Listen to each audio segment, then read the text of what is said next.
ఈ దేశ నిర్మాణం చేసినటువంటి క్రైస్తవ సమాజం, ఈ దేశ నిర్మాణం చేసినటువంటి క్రైస్తవ సమాజం కలలుగన్నటువంటి రాజ్యం స్క్రీన్ మీద మీకు కనిపిస్తా ఉంది. 1807లో abolishment of the slavery act నీ రాజు తీసుకొచ్చాడు. జోగిని అనే వ్యవస్థను కూల్చడానికి నీ రాజు తీసుకొచ్చాడు. 1930లో ముత్తులక్ష్మిరెడ్డిని నిలబెట్టి మెడ్రాస్ లెజిస్లేటివ్ కౌన్సిల్లో ఈ దేవదాసి వ్యవస్థను నాశనం చేయటానికి, దాన్ని తీసి పారేయండి అని పిల్లు పెట్టింది. నీ రాజు పంపగా వచ్చిన వ్యక్తులు ఆంధ్ర జోగిని యాక్ట్ మనం తీసుకొచ్చాం. ఇంగ్లీష్ ఎడ్యుకేషన్ ఫర్ ఎవ్రీబడి, ప్రతి ఒక్కరికి 1835 మనం తీసుకొచ్చాం. 1795 రైట్ టు ప్రాపర్టీ, అంతకుముందు ఎవరు భూములు కొనటానికి లేదు. బడుగు బలహీన వర్గాలు భూములను స్వాధీనం చేసుకునేవాళ్ళు. నీకేంద్ర రే మల్లిగా అనేవాళ్ళు, నువ్వెవర రే ఈరిగా అనేవాళ్ళు, నువ్వెవర రే బయటుండు, నువ్వు మా ఇంటికి రావద్దు, నీ నీడ పడద్దు అన్నారు. కానీ నీ రాజు నీకు అధికారం ఇచ్చాడు. భూమి కొనుక్కునే అధికారం, భూమిలో పండించుకునే అధికారం, పండించిన దాన్ని తినే అధికారం నీది. అంతకు ముందేమయ్యేది, భూమి తీసుకుని కష్టపడి మంచిగా పనిచేసి ఇంత పండు పండిన తర్వాత వస్తాడు అయ్యగారు, ఏట్రా ఇదేంటి బాబండింది, అమ్మగారికి కావాలంటే ఇచ్చిరాపో అంటే నోరు మూసుకొని ఇవ్వాలి అంతే. అదే చట్టం. కానీ ఈరోజు అది కాదు. నువ్వు పండించింది నువ్వు తింటావు, నువ్వు పండించింది నీ పిల్లలు తింటారు, నువ్వు పండించింది ధైర్యంగా నీకోసం పెట్టుకుంటావు, పొదుపు చేసుకుంటావు. కారణం ఏమిటి? నీ రాజు, రాజులకు రాజు, ప్రభువులకు ప్రభువు, కైసర్ అగస్తస్ మరియు కైసర్ తిబేరియస్ల ప్రతినిధి అయిన పిలాతు ముందు నిలబడుకొని నా రాజ్యము నీ రాజ్యము లాంటిది కాదని చెప్పాడే ఆ రాజు. Right to property, right to education, abolishing killing children, చిన్న పిల్లలను కొనుక్కొని వెళ్ళేవాళ్ళు. రాజమండ్రి ఆయన ఒకసారి రాశారు, ఈ దాన్ని ఏమంటారు, కాటన్ గారు ఆయనకు రాసినటువంటి కాటన్ గారి గురించి రాసినటువంటి ఒక పుస్తకంలో ఇలా రాసిందట. ఏంటంటే వాళ్ళ ఇంట్లో పనిచేసేటట్టు ఒక ఆయమను వచ్చి ఒక ₹1 ఇవ్వమ్మా అని అడిగింది. ఆ రోజుల్లో ₹1 ఎందుకమ్మా అంటే, నేను వెళ్ళి రాజమండ్రిలో ఒక ఆడపిల్లను కొనుక్కొచ్చుకుంటాను అంటుంది. ఏంటి కొనుక్కొచ్చుకుంటావా, ఎందుకు? అది మన పరిస్థితి ఆ రోజుల్లో. పిల్లలు నమ్ముకునేటటువంటి బతుకులు, తినటానికి లేని బతుకులు, పిల్లలు నమ్ముకునేటటువంటి బతుకుల నుండి నీ రాజు, నువ్వు అమ్మటానికి వీలు లేదు, నువ్వు చంపటానికి వీలు లేదు. నిర్మాణం కట్టాలంటే పిల్లల్ని చంపరారు, ఏదైనా రోడ్డు వేయాలంటే పిల్లల్ని చంపుతారు, రక్తం పడాలంటారు. ఇలా పిల్లలను, మన పిల్లలను చంపుతూ ఉంటే ఆపింది నీ రాజు. రైట్ టు ఎడ్యుకేషన్ 1913, నువ్వు పెళ్లి చేసుకుంటే నీ భార్య 7 రాత్రులు బ్రాహ్మణుడితో పడుకోవాలి. ఇది ఈ దేశ చట్టం.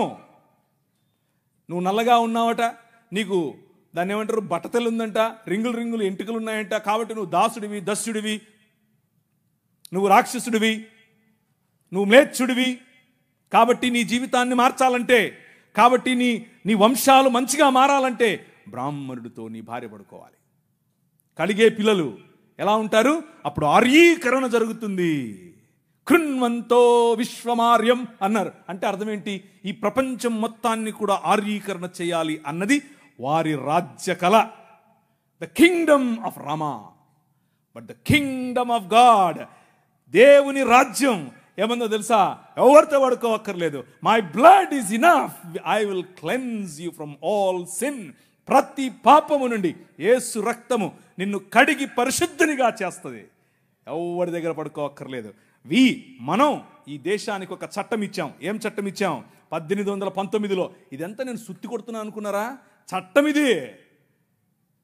ఒక్కసారి చరిత్ర తిరగేయండి. ఇదంతా నీ రాజు చేశాడు ఈ దేశానికి. నీ రాజు తీసుకొచ్చాడు. నల్లట్ట పుస్తకం మోసుకొచ్చినోళ్ళు కష్టపడి పిల్లులు వేసి, రిట్ పిటిషన్లు వేసి, నిలబడి కొట్లాడి నీకు ఇచ్చిన హక్కిది. That is the kingdom of God. No discrimination, right to sit, abolishing child marriages. ఇలా చెప్పుకుంటూ పోతే ఎన్ని చట్టాలు చేశాం మనం. రైలు మనది, పోస్ట్ ఆఫీస్ మనది, ఐఏఎస్ తెచ్చింది మనం, ఐపీఎస్ తెచ్చింది మనం. తెలుగు భాషను మ్లేచ్ఛ భాష అన్నారు. అరే ఏం భాష మాట్లాడుతున్నాడు మ్లేచ్ఛుడా అంటే తెలుగు భాషలో డిక్షనరీ, మొట్టమొదటి డిక్షనరీ మంది. మీ నాయన రాజు, ద కింగ్, మనం ఇచ్చాం. CP brown, he was a machinery. ఆయన కలెక్టర్ మాత్రమే కాదు, మిషనరీ. తెలుగు భాష గద్య భాగంలో మొట్టమొదటి పేపర్ మనది. తెలుగు భాష గద్య భాగంలో మొట్టమొదటి పుస్తకం మనది. వీళ్ళకు వాళ్ళ సొంత రామాయణం, మహాభారతాలు కూడా ట్రాన్స్లేట్ చేసుకునే దిక్కు లేదు. అది చేసింది మనమే. నిజం చెప్తున్నాను, నేను అబద్ధం చెప్పట్లేదు. మొట్టమొదటి ట్రాన్స్లేషన్ చేసింది కూడా మనమే. వాళ్ళు అది కూడా చేయరు. ఎందుకంటే విద్య పంచకూడదు. వాళ్ళ రాజ్యంలో విద్య పంచకూడదు. మన రాజ్యం అందరికీ విద్య, ప్రతి ఒక్కరూ చదవాలి. ఎందుకు? ఇదిగో నల్లట్ట పుస్తకం కూడా చదవాలి. అర్థమవుతుందా?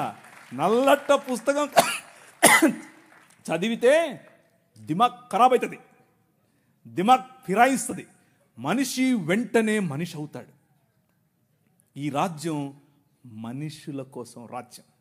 ఆ రాజ్యం తలకాయలో నుంచి వచ్చిన వాళ్ళకి మాత్రమే రాజ్యం, భుజాల్లో నుంచి వచ్చిన వాళ్ళకే రాజ్యం. ఈ రాజ్యం అందరి రాజ్యం, అందరికీ సుభిక్షత, అందరికీ పట్టభద్రత్వం. అలెగ్జాండర్ డఫ్ అనే ఒక ఆయన ఎంతమంది ఉన్నారు ఈ పేరు? ఒకరు, ఇద్దరు, ముగ్గురు, ఒకే ఒక 10-15 ఉన్నాయి. మిగిలిన వాళ్ళు ఒక చెంచా నీళ్లు తీసుకొని దూకండి. అలెగ్జాండర్ అంటే పొరపాటున మీరు ఆ గ్రీకు ఒక ఆయన వచ్చాడు గుర్రం వేసుకొని, ఆయన అనుకుంటారు, కాదు, ఈయన వేరే. అలెగ్జాండర్ డఫ్. ఈయన రవి అస్తమించని బ్రిటిష్ సామ్రాజ్యం పైన ఇన్ఫ్లుయెన్స్ తీసుకొచ్చాడు. ఏం ఇన్ఫ్లుయెన్స్ తెలుసా? నా పిల్లలు చదవాలి, మా భారతీయ పిల్లలు చదువుకోవాలి. వీళ్ళు అన్నారు, ఎందుకు, మాకు అవసరం లేదు, మీ పాశ్చాత్య విద్యతో మేమేం చేస్తాం, మేము మంత్రాలు చదువుతాం. ఆయన అన్నాడు, మంత్రాలకు చింతకాయలు నైరాల్తా హై. అలెగ్జాండర్ డఫ్, నో, చదవాలి, మన పిల్లలు చదవాలి, ఆంగ్ల భాషలో చదవాలి, ప్రతి భాషలో చదవాలి, తెలుగులో చదవాలి, తమిళంలో చదవాలి, బెంగాలీ కావాలి, పుస్తకాల తర్వాత పుస్తకాలు, పుస్తకాల తర్వాత. ఈ అలెగ్జాండర్ డఫ్ యొక్క ఇన్ఫ్లుయెన్స్ కారణం చేత ఈశ్వరచంద్ర విద్యాసాగర్, అలాగే రాజా రామ్మోహన్ రాయ్ ఇలాంటి వాళ్ళు నిలబడి, ఎస్, మా పిల్లలు చదవాలి, మా పిల్లలు కూడా చదవాలి, మంత్రాలకు మేమేం చేసుకోవాలి, అవసరం లేదు, ఎల్లమ్మకు పుల్లమ్మకు పోయి మీరే చదువుకోండి అని యూనివర్సిటీస్ ఒకే సంవత్సరంలో, అటువైపు మెడ్రాస్ యూనివర్సిటీ, ఇటువైపు బాంబే యూనివర్సిటీ, ఇటువైపు శ్రీరాంపూర్ యూనివర్సిటీగా ఈరోజు ఏదైతే ఉందో బైబిల్ కాలేజ్ అనుకుంటున్నారో, అది ఆ రోజు కల్కటా యూనివర్సిటీ. 3 యూనివర్సిటీలు స్థాపించటానికి వెనకుండి పనిచేసింది ఈ అలెగ్జాండర్ డఫ్.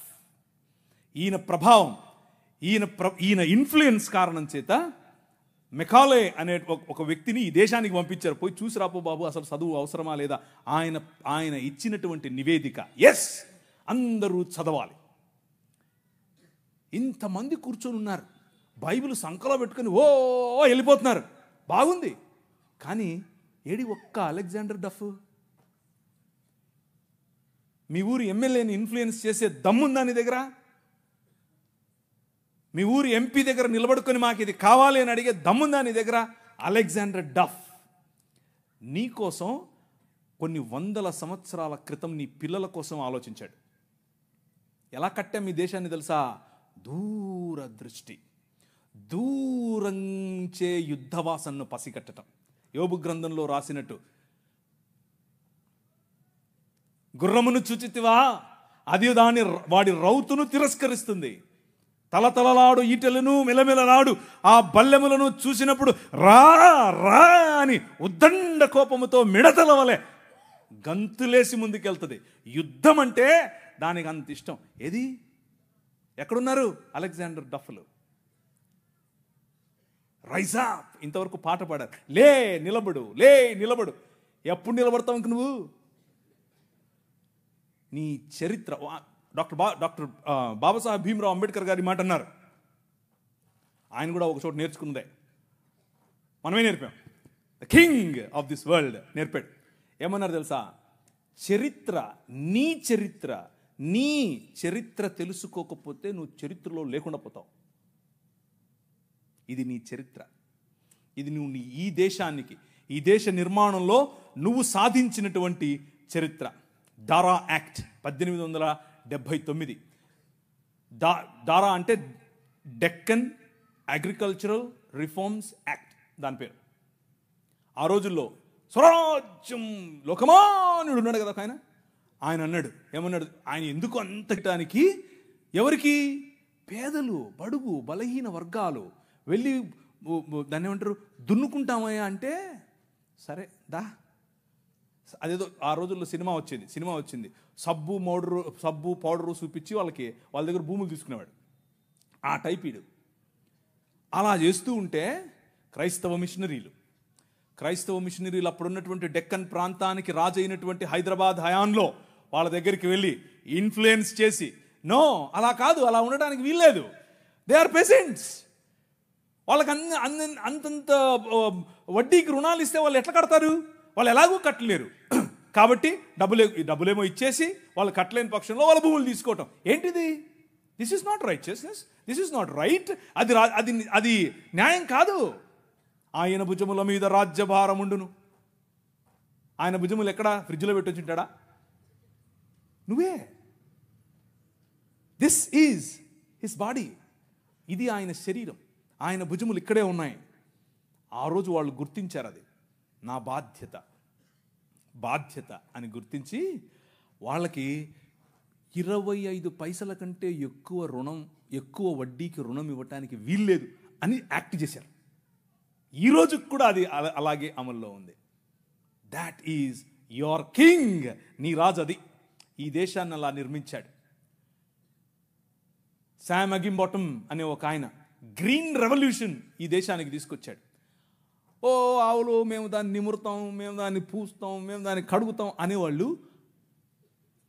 కొంతమంది సిమ్ కార్డు బాబాలు ఉన్నారు, ఈ మాటలే అంటుంటారు. వాళ్ళకి చేతకాల ఎట్లా ఆవులు పెంచాలి, ఎట్లా డైరీ ఫామ్ తీసుకురావాలి, ఎట్లా అగ్రికల్చర్ చేయాలి, మేము నిమురుతూ ఉంటాం, మాకు అదే కావాలన్నారు. కానీ ఏం చేయాల, చూస్తూ ఉన్నారు ఊరికే. కానీ శామ్ అగింబాటమ్ చూశాడు, ఊరికి నిమర్లా పనిచేశాడు. ఎందుకో తెలుసా? యువర్ కింగ్, నీ రాజు భావజాలం వేరు. ఊరికే దాన్ని పట్టుకోనేది కాదు ఆయన రాజ్యం. ఆయన రాజ్యం దాని ద్వారా అనేకులకు ఉపాధి, దాని ద్వారా అనేక కుటుంబాలు బాగుపడాలి, అనేక కుటుంబాలు నూతనపరచబడాలి. ఆయన 21వ అధ్యాయం ప్రకటన గ్రంథం 3, 4, 5 వచనాల్లో సింహాసనాసీనుడైన వాడు ఈ విధముగా సెలవిచ్చుచున్నాడు, ఇదిగో నేను సమస్తమును నూతనపరచుచున్నాను, క్రొత్త ఆకాశము క్రొత్త భూమిగా తయారు చేసేటటువంటి అగ్నిలో పుటము వేసి బయటకు తీసినట్లుగా ఈ ప్రపంచాన్ని పునరుత్థానము చెందించే పనిలో నిన్ను నన్ను వాడుకుంటున్నాడు. That is your king. ఆ రాజు వచ్చాడు, ఆ రాజు పని మొదలెట్టాడు. ఎలా మొదలెట్టాడు? ప్రతి సమాజాన్ని పట్టుకోవటం ద్వారా, ప్రతి ప్రభుత్వాన్ని ప్రభావితం చేయటం ద్వారా. ఆనాడు నిమ్రోదు సమయం మొదలుకొని ఈనాడు నరేంద్ర మోదీ గారి ప్రభుత్వం వరకు హీ ఈజ్ ద కింగ్. ఆయనే నడుపుతున్నాడు, ఆయనే చేస్తున్నాడు. మన జీవితాలను మరింత ప్రభావవంతమైనదిగా చేయటానికి ఈరోజు భారతదేశం అన్ని దేశాల కంటే రిలీజియస్ మైనారిటీస్ పైన ఒత్తిడి తీసుకొని రావటంలో, వారిని హింసించడంలో ప్రపంచంలో ర్యాంక్ నంబర్ 1 మనం. నంబర్ 1 ర్యాంక్ మొన్నే వచ్చింది. రిలీజియస్ మైనారిటీస్ అంటే మనమే. మనలను హింసించటంలో భారతదేశం నంబర్ 1. పాకిస్తాన్ కాదు, ఆఫ్ఘనిస్తాన్ కాదు, సోమాలియా కాదు, ఎవరు కాదు, భారతదేశమే. చచ్చిపోయిన వాళ్ళను కూడా గుంత తవ్వి బయటకు తీస్తున్నారు ఛత్తీస్గఢ్లో. ఎందుకు చేస్తున్నారో తెలుసా? ఇదంతా భయం. ఏంటా భయం? వీళ్ళందరినీ మనుషులు చేస్తున్నారు, వీళ్ళందరూ సమానం అంటున్నారు. మనుష్యత్వం, మతం మనుష్యత్వం ఎదుట నిలబడలేదు. భయం దానికి. మతానికి నిజమైన మనిషిని చూస్తే భయం. నిజమైన మనుష్యులను తయారు చేసేటటువంటి దేవుని రాజ్యం, నిజమైన మనుష్యత్వాన్ని ఈ ప్రపంచంలో వెలుగుగా ప్రకాశింపచేయటానికి పిలువబడినటువంటి దేవుని రాజ్యం. ఆ రాజ్యం నిలబడాలి, ఆ రాజ్యం పోరాడాలి, ఆ రాజ్యం భయంకరమైనటువంటి ఈ ఒడుదుడుకులలో కూడా నిలబడాలి. అలా నిలబడటానికి మీరు మీ సమాజం, మీ సంఘం పాటు పడాలి. అలా పాటు పడతారని నేను విశ్వసిస్తున్నాను కూడా. ఇకపోతే కొద్ది నిమిషాలు ఒక కంపారిజన్ అనేది ఈ 3 రాజ్యాలకు, ఒకవైపు ముహమ్మద్ గారు నిర్మించిన రాజ్యం, ఒకవైపు సనాతనంగా ఉన్నటువంటి రాజ్యం, ఇంకొక వైపు క్రీస్తు నిర్మిస్తున్న దేవుని రాజ్యం. ఈ 3 రాజ్యాలలో ఉన్నటువంటి కొన్ని విషయాలు, ఎక్కువ చెప్పను, మిగిలిన రాజ్యాలకు ఈ రాజ్యానికి ఉన్నటువంటి తేడా మీ స్క్రీన్ పైన చూస్తున్నట్లుగా, ఆ రాజ్యం ఏ చేతి సహాయం లేకుండా తీయబడినటువంటి రాయి ఇంతింతై మహాపర్వతమై ప్రపంచములో ఉన్న శక్తులను, అంధకార సంబంధమైన దురాత్మ సమూహముల నుండి మనం విడిపించటానికి కొలస్సీలకు రాసిన పత్రిక 1వ అధ్యాయం 18 నుంచి చదువుతూ వెళితే వచ్చే సారాంశం ఇదే. ఆ ప్రభువు భయంకరమైనటువంటి వైలెన్స్కు ప్రతీకగా ఉన్నటువంటి సిలువను హీ ఫ్లిప్డ్ ఇట్. దాని మీద కాలు వేసుకుని కూర్చుని మరణం. అందరూ అనుకున్నారు 3 మేకులు పీక్కోలేడు.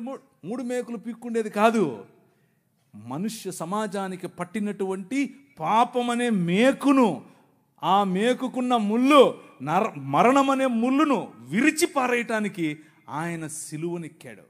సిలువనెక్కి ప్రపంచాన్ని మార్చటానికి, ప్రపంచములో దేవుని రాజ్య సువార్త ప్రకటించటానికి, ప్రపంచములో the presence of his countenance, దేవుని సన్నిధి మన మధ్యకు తీసుకుని రావటానికి, ఇమ్మానుయేల్ అనేటటువంటి ఎక్స్పీరియన్స్ మనకి ఇవ్వటానికి, ఆయనే స్వయంగా పగటిలో మేఘస్తంభముగా, రాత్రిలో అగ్నిస్తంభముగా, నీళ్ళిచ్చు బండగా ఎలా అయితే ప్రపంచములో ప్రతి సమయములోనూ తన ప్రమేయాన్ని మనుష్యుల మధ్యలో చూపిస్తూ వచ్చాడో, పురాతన కాలము మొదలుకొని శాశ్వత కాలము, ఇప్పుడు భారతదేశంలో, ఇప్పుడు మిగిలిన దేశాల్లో, ఇప్పుడు అమెరికాస్, ఇప్పుడు ద హోల్ వరల్డ్ లో తన ప్రమేయాన్ని చూపిస్తున్నాడు.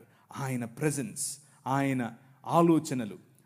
ఆలోచనలు చూపిస్తూ ఉన్నటువంటి ఈ దేవుడు మనకివ్వబడినటువంటి పిలుపు ఏమిటి అనంటే ద కాల్ ఆఫ్ అస్. మనకివ్వబడినటువంటి పిలుపు ఏమిటి అనంటే యాక్ట్. మనం న్యాయమును జరిగించాలి, కనికరమును ప్రేమించాలి, అలాగే దీన మనస్సు కలిగి జీవించాలి. ఇదే మనకు పిలుపు. నువ్వు బలులు ఇస్తావా, నువ్వు నీ కొడుకునిస్తావా, నువ్వు నూనె నువ్వు గొర్రెలిస్తావా అని మతం చెప్తూ ఉంటే, మనుష్యుడా అది కాదు నేను అడిగింది, 3 ఏమడిగాను? న్యాయమును జరిగించుటయు, కనికరమును ప్రేమించు, మీకా గ్రంథం నుంచి చెప్తున్నాను, కనికరమును ప్రేమించుటయు, దీన మనస్సు కలిగి నీ దేవుడైన యెహోవా ఎదుట జీవించుటయు. ఇంతే కదా నేను అడుగుతోంది. That is my Kingdom. నా రాజ్యం అదే. ఆ రాజ్యం నీవు స్థాపించాలి. ఆ రాజ్య స్థాపనలో నువ్వు నేను కలిసి పనిచేయాలి. ఈ రాజ్యంలో చిన్నపిల్లలు, ఆడపిల్లల పట్ల మన వైఖరి ఏమిటి అనంటే, ప్రభు అన్నాడు, నీ కనుదృష్టి తప్పుగా ఒక స్త్రీ మీద పడితే కూడా నువ్వు పాపం చేసినట్లే అని అన్నాడు. కానీ ఈ రాజ్యం, ముహమ్మద్ గారు నిర్మించినటువంటి రాజ్యం, ఆ రాజ్యంలో స్క్రీన్ మీద మీకు కనిపిస్తున్నట్లుగా 9 ఏళ్ల బాలికతో 6 ఏళ్ల వయసులో ఆమెను పెళ్లి చేసుకుని 9 ఏళ్ల వయసులో ఆమెతో శయనించినటువంటి రాజ్యం. అలాంటి రాజ్య నిర్మాణం ముహమ్మద్ గారు చేశారు. అది ఎక్కడుంది? సహీహ్ బుఖారీ వాల్యూమ్ నెంబర్ 7 హదీస్ సంఖ్య 51-58. 4 పెళ్లి చేసుకో నువ్వు చాలే అని అల్లా చెప్పాడంట ఆయనకి. అది కాదని ఒకేసారి ఆయన 9 మందిని చేసుకున్నాడు పెళ్లి. ఇది ఎక్కడుంది? సహీహ్ బుఖారీ పేజ్ నంబర్ 195 హదీస్ సంఖ్య 268-284. ఇవన్నీ నేను దాన్ని ఏమంటారు, నాకేం ప్రాబ్లం లేదు, లైవ్ వెళ్ళినా ప్రాబ్లం లేదు, ఎక్కడికి వెళ్ళినా ప్రాబ్లం లేదు, నేను పబ్లిక్గా చెప్పాను అందరి ముందు. కానీ మీకు కొంచెం జుగుప్సాకరంగా ఉండొచ్చు మొదటిసారి ఒకవేళ వింటూ ఉంటే. కానీ ఎందుకు ఇది చెప్తున్నాను అనంటే, నీ రాజును తెలుపని తెలియాలంటే పక్కన నలుపు ఉండాలి. అర్థమవుతుందా? మీకు మీ రాజు విలువ తెలియట్లా, ఇంకా మీ రాజు కట్టే రాజ్యం విలువ తెలియట్లా. ఇది చూస్తే తెలుస్తుంది.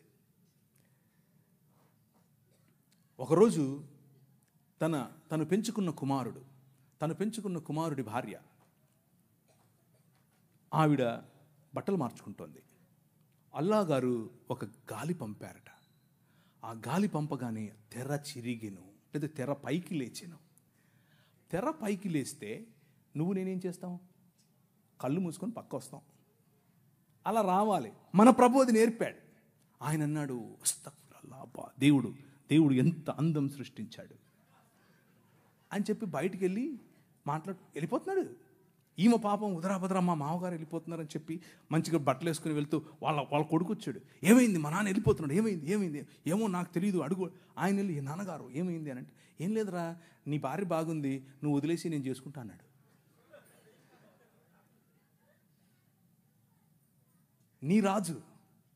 నీ రాజు క్యారెక్టర్ ఆలోచించు ఒకసారి. ఎలా చేస్తాడు నీ రాజు? చంటి బిడ్డలతోనూ చంటి బిడ్డల స్తుతుల మీద ఆసీనుడవుతాడు. నీ మామ మానాచ్ఛాదమును నువ్వు తీయకూడదు, నీ కోడలి మానాచ్ఛాదమును నువ్వు తీయకూడదు. దేవుని వాక్యం స్పష్టంగా చెప్తుంది. వీరు నిర్మించే రాజ్యానికి, నీ రాజు నిర్మించే రాజ్యానికి ఉన్న తేడా అది. ఇవన్నీ చూపించి సనాతనం చున్నలు చూశారా మా దగ్గర ఇలాంటివి ఇలా చెప్తుంటారు. ఓ మాకు తెలియదులే అని. అది కూడా చూద్దాం అన్నాను ఒకరోజు. నేను మొన్న ఒక ఆమె వచ్చింది, తెల్ల జుట్టేసుకుని, ఆమె అంతా ఆస్ట్రేలియన్ లాగా ఉంది. నేను ఆమె ఆస్ట్రేలియన్ అనుకున్నాను. కాదు, ఆమె నేను ఇంగ్లీష్లోనే డిబేట్ చేస్తాను. సరే ఇంగ్లీష్లో మాడదాం రా అని కూర్చొని మాడుకుంటున్నాం. ఆమెకి కంటెంట్ చూపిస్తుంటే ఇదంతా తూచి అంటుంది. నేను ఒప్పుకోను, నేను ప్రిపేర్ కాలేదంటుంది. నేను అడిగాను, నేను రమ్మని, నువ్వే వచ్చావు అంటుందామా లైవ్లో. ఏ సబ్ దిస్ ఈజ్ ఆల్ రాంగ్ ఏంటి ఇక్కడ కనిపిస్తుంది కదా, టెక్స్ట్ పెట్టాను కదా. మన సహోదరులకు తెలియదు ఇది ఇలా ఉంది, ఆ పుస్తకంలో ఈ పుస్తకాలు ఇలా రాసుకున్నారని వాళ్ళకి తెలియదు. అందుకు ఆ సమస్య. శ్రీ బ్రహ్మవైవర్త పురాణం part 2 chapter number 35 page number 340. Okay, అందులో బ్రహ్మగారు స్వయంగా తన కూతురుతో శయనించడం చాలా గ్రాఫికల్గా రాశారు. ఋగ్వేదం మండలం 10 సూక్తం 61 వచనం 5 మీకు అక్కడ అండర్లైన్ చేసి చూపించాను. తన కూతురుతో ఆయన పెళ్లి చేసుకోవటం మరియు తన కూతురిని ఆయన అనుభవించడం. అంత మాత్రమే కాదు, శంకర భగవత్పాదులు అని మన కాకినాడ నుంచి ఒక ఆయన చెప్తుంటాడు చూసారా. ఆ శంకర భగవత్పాదులు అంటే ఇంకెవరో కాదు, ఆది శంకరాచార్యుడు నేను చూపించినటువంటి ఋగ్వేదం 10వ మండలానికి ఆయన వ్యాఖ్యానం రాశాడు. ఆ వ్యాఖ్యానం అక్కడ ఉంది. ఏమనుంది అని అంటే, ఈ ఉపనిషత్తుల్లో ఉన్నటువంటి మాట ఇంకేదో కాదు, విరాజ్ అయినటువంటి మను అనగా బ్రహ్మగారు తన కూతురుతో నిజంగానే శయనించాడని రాశాడు. కానీ మన పిలుపు ఏమిటి? What is our calling? మన పిలుపు ఏమిటి అని అంటే, డిస్క్రిమినేటింగ్ ఉమెన్ జరగకూడదు, డిస్క్రిమినేటింగ్ మెన్ జరగకూడదు, రిలేషన్షిప్స్లో ప్యూరిటీ ఉండాలి, ఎదుటివాడి భార్యను నువ్వు దొంగిలించకూడదు, ఎదుటివాడి భార్య పైన నువ్వు ఆశ పెట్టుకోకూడదు. Very plain clear. అలాగని చెప్పి మన బైబిల్ గ్రంథంలో ఉన్నవారు అలాంటివి చేయలేదా? చేశారు. దేవుడు ఏం చేశాడు? మూతి పళ్ళు రాలగొట్టాడు. ఇక్కడ దేవుళ్ళే చేస్తున్నారు. అదే ప్రాబ్లం. అదే ఆయన నిర్మించే రాజ్యంలో అగ్నిచేత పుటము వేయబడి తీసినటువంటి మానవ సమాజం, మేలిమి బంగారము లాంటి మానవ సమాజం, నిజముగా ఆయన చిత్తానికి లోబడే మానవ సమాజం, ప్యూర్గా ఉండే మానవ సమాజం. మొహమ్మద్ గారు కట్టినటువంటి రాజ్యం. ఆయన అన్నారు, స్త్రీలు అరబుద్దోళ్ళు అన్నాడు. అంటే నేను అనట్లేదు, మీరు రాళ్ళెత్తుకోకండి, నేను కాదు, మొహమ్మద్ గారు అంటున్నారు. ఎక్కడ? సూరా 2:282 ఖురాన్లో ఉంది. సహీల్ బుఖారీ 3వ హదీసు 26:58. ఎవరు? స్త్రీలు అర్రబుద్దోళ్ళు. ఈయన ఒకసారి విహారయాత్రకు పరలోకం వెళ్ళేట. ఇదంతా నేను ఏదో స్టోరీ చెప్పట్లేదు, మీ కళ్ళ ముందు ఉంది, కావాలంటే చూసుకోండి, ఆ రెఫరెన్స్లు మీరు వెళ్ళి చూడండి. ఓకే, ఈయన విహారయాత్రకు వెళ్ళి పైన ఆయన అల్లాహ్ గారితో మాట్లాడి, అల్లాహ్ గారితో సంభాషణ చిట్చాట్ అయిపోయిన తర్వాత ఎనికొస్తే ఆ పక్కన నరకం ఉందట. ఆయన తొంగి చూశాడు, ఇట్లా ఏముందో నరకంలో చూస్తే అందులో ఎక్కువ మంది స్త్రీలు ఉన్నారంట. ఆయన పోతే పోయాడు, అల్లాతో మాట్లాడితే మాట్లాడాడు, పోనీ తొంగి చూస్తే చూశాడు. ఆయనకు స్త్రీలు కనపడటం ఏంటి? ఆయన ఉద్దేశం ఏంటంటే స్త్రీలు నరకపాత్రులు. ఎందుకు స్త్రీలు నరకానికి వెళ్తారు అని అంటే ఆయన దానికి ఒక ఉదాహరణ కూడా చెప్పాడు సహీహ్ బుఖారీలో, అలాగే సహీహ్ ముస్లిం. ఏమనంటే పురుషులను వాళ్ళు పాపంలో పడేలా చేస్తారు కాబట్టి వాళ్ళందరూ నరకానికే పోతారని చెప్పాడు. ఇది వారు నిర్మించే రాజ్యం. మన రాజ్యం, నీ ప్రభు, నీ రాజు, నీ రాజు కట్టే రాజ్యం ఏమిటి? ఆయన దగ్గరికి ఒక ఆమె పడుపు వృత్తి, ఒళ్ళమ్ముకునే ఆమె వచ్చి జటామాంసి అత్తరుబుడ్డి తీసుకుని వచ్చి పగులు కొట్టి తన కాళ్ళ మీద పోసి తన తల వెంట్రుకలతో తుడుస్తూ ఉంటే అమ్మా అని పిలిచాడు. అర్థమవుతుందా? పాపంలో పట్టబడిన స్త్రీని ఈడ్చుకుని వచ్చి కొట్టండి కొట్టండి అంటే, ఒరేయ్ మీలో తప్పు చేయనుడు ఫస్ట్ ఏంటి రా అన్నాడు. ఎక్కడికక్కడ వెళ్ళిపోయారు అందరూ. అమ్మా నిన్ను నేను ఏం చేయను, వెళ్ళిపో అన్నాడు. ఈ రాజు పైకి వెళ్ళి తొంగి చూసేది కాదు, అక్కడి నుంచి వచ్చాడు. ఆయనకు తొంగి చూడాల్సిన పని లేదు, అక్కడి నుంచే వచ్చాడు. అక్కడి నుంచి వచ్చి ఎక్కడికి వెళ్ళాడు తెలుసా? ఒక్క స్త్రీ బావి దగ్గరికి వస్తుంది, నీళ్లు పట్టుకుంటుంది. ఈ రాజు, జగములనేలే రాజు, తన చేతి పనులుగా ఉన్నటువంటి భూమి ఆకాశములు, ఆకాశము తన సింహాసనం, భూమి తన పాదపీఠం. కానీ ఈ రాజు బిందెలెట్టుకుని నీళ్ళెట్టుకునే దగ్గరికి వెళ్తాడు. అక్కడ కూర్చొని వెయిట్ చేస్తాడు. ఆమె వస్తే అమ్మా నీళ్ళు ఇస్తావా అంటాడు. Look at the difference between these two kingdoms. ఈ రెండు రాజ్యాలకు ఉన్న తేడా. ఆ వైఖరి స్త్రీల పట్ల, ఈ వైఖరి స్త్రీల పట్ల. నీ రాజు స్త్రీలను గౌరవించే రాజు, నీ రాజు స్త్రీలకు డిగ్నిటీని ఇచ్చే రాజు. అందుకనే ఈ దేశంలో ఏం జరిగిందో తెలుసా? ఈ దేశంలో ఇంకొక 5 నిమిషాల్లో ఎవడో ఒకడు ఆవులించకపోతే చెప్తాం ఈ కథ.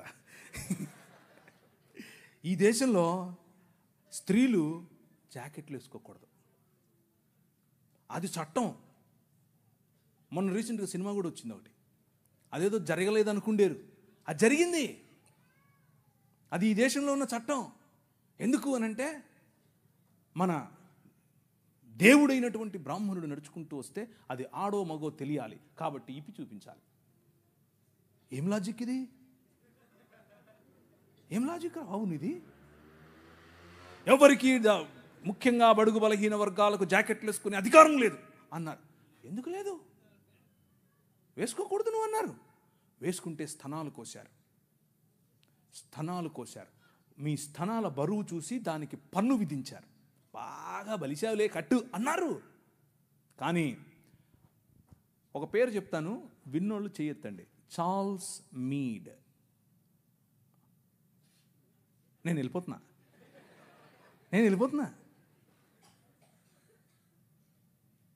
మీరందరూ జాకెట్లు వేసుకోవడానికి కారణం ఆయనే. నేను అబద్ధం చెప్పట్లేదు, నిజం చెప్తున్నాను. చట్టం చేశాడు. అక్కడ లండన్ హౌస్ ఆఫ్ కామన్స్లోకి వెళ్ళి కొట్లాడాడు. నా భారతీయ స్త్రీలకు గౌరవం కావాలి. తెల్లోడే బయట నుంచి వచ్చాడు.